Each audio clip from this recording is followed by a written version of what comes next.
बहुत बहुत स्वागत है, अभिनंदन, आभार है आप सबका एजुकेशन इलाहाबाद के चैनल पे। मैं हर्ष प्रजापति। देखिए एक बड़ी अपडेट आ चुकी है CUET UG 2024 का जो आपका फेज़ 2 का रजिस्ट्रेशन था वो स्टार्ट हो चुका है। देखिए पूरी अपडेट जान के जाइएगा, पूरी वीडियो को देखिएगा। चैनल पे पहली बार आए हैं तो यहाँ सब्सक्राइब करिए। यहाँ पे आपको CUET UG 2024 की पूरी अपडेट मिलने वाली है।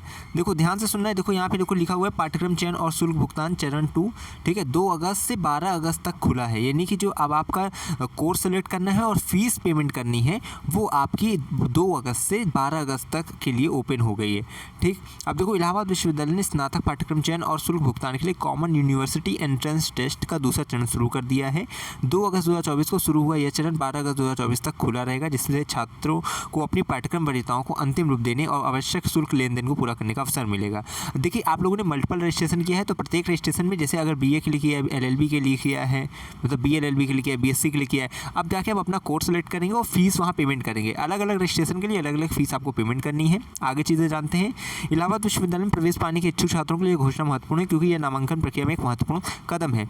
आपको पता है फेज़ 1 फेज़ 2 होना था, फेज़ 1 और फेज़ 2। तो फेज़ 1 का देखो लास्ट डेट देखो 5 अगस्त था, उससे पहले ही आपकी फेज़ 2 की अपडेट आ चुकी है और फेज़ 2 की लास्ट डेट आपकी 12 अगस्त तक अभी घोषित की गई है।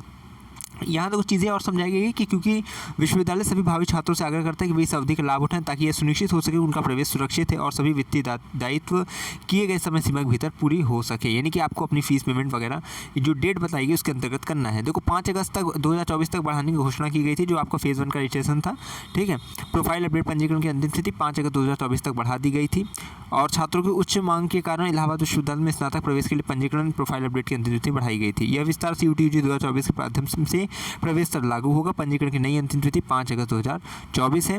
यह नोटिस इलाहाबाद विश्वविद्यालय में जो प्रोफेसर जयंत कुमार पति हैं प्रवेश निदेशक उनके द्वारा जारी किया गया था। अब देखो चीज़ें अब आगे यहाँ पे देखिए, अब आगे आप अगर यहाँ समझें तो CUET पंजीकरण के जो चरण है यहाँ पे आप देख सकते हैं चरण 1 का, उसके बाद जो है यहाँ पूरी चीज़ें बताई गई स्टेप बाय स्टेप। यहाँ चरण 2 में देखो क्या चीज़ें करनी है, यानी फेज़ 2 में जो आपको करना है परिणाम घोषित होने के बाद कि आवेदक पोर्टल पर इच्छित पाठ्यक्रम या कार्यक्रम का चयन कर सकते हैं। पंजीकरण शुल्क लागू होगा। आप अगर UR यानी अनारक्षित श्रेणी अनरिजर्व्ड से हैं, जनरल वाले हैं, EWS वाले, OBC वाले तो आपको 300 रुपये पेमेंट करनी है और SC ST PH है यानी कि फिजिकल हैंडीकैप दिव्यांग है तो आपको 150 रुपये देना है। ठीक है। इसके बाद देखो आपका यहाँ पे काउंसलिंग प्रक्रिया देखो लिखा है ना, चयनित प्रत्येक पाठ्यक्रम कार्यक्रम के लिए शुल्क लिया जाता है। यानी कि जितना कोर्स सेलेक्ट करेंगे अलग अलग रजिस्ट्रेशन में उतना आपको फीस देना पड़ेगा अलग अलग। काउंसलिंग प्रक्रिया के लिए विचार किए जाने के लिए आवेदकों को पंजीकरण पूरा करना होगा, अपनी प्रोफाइल अपडेट करना होगा और पाठ्यक्रम चयन करने के बाद पंजीकरण शुल्क का भुगतान करना होगा। विश्वविद्यालय कार्यक्रम चयन और पंजीकरण शुल्क के भुगतान की तिथियों की घोषणा अलग से करेगा।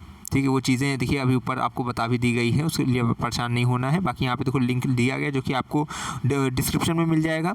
बाकी यहाँ पे जो चीज़ें हैं वो फेज़ 1 के लिए थी, ठीक है। यहाँ पे आप बस इतना ध्यान रखना कि यहाँ देखो जो चीज़ें समझाई गई हैं उसको ध्यान रखना कि आपका 12 अगस्त तक आपका ये चीज़ें चलेगी, ठीक है। 2 अगस्त से शुरू हुआ है और ये चरण 12 अगस्त तक द्वितीय चरण आपका चलने वाला है, ठीक। तो आप सब अपनी फ़ीस जाकर जमा करिए, कोर्स सेलेक्ट करिए और चीज़ें अगर आपको कहीं दिक्कत आती है तो वो जो है आप कमेंट बॉक्स में बता दीजिएगा, मुझसे बहुत जल्द समाधान की वीडियो आपको प्रेषित कर देंगे। लगातार जुड़े हमारे साथ, हमें विश्वविद्यालय के पास कोई भी खबर होगी खास पहुँचाते रहेंगे आपके पास। बहुत बहुत धन्यवाद, बहुत आभार।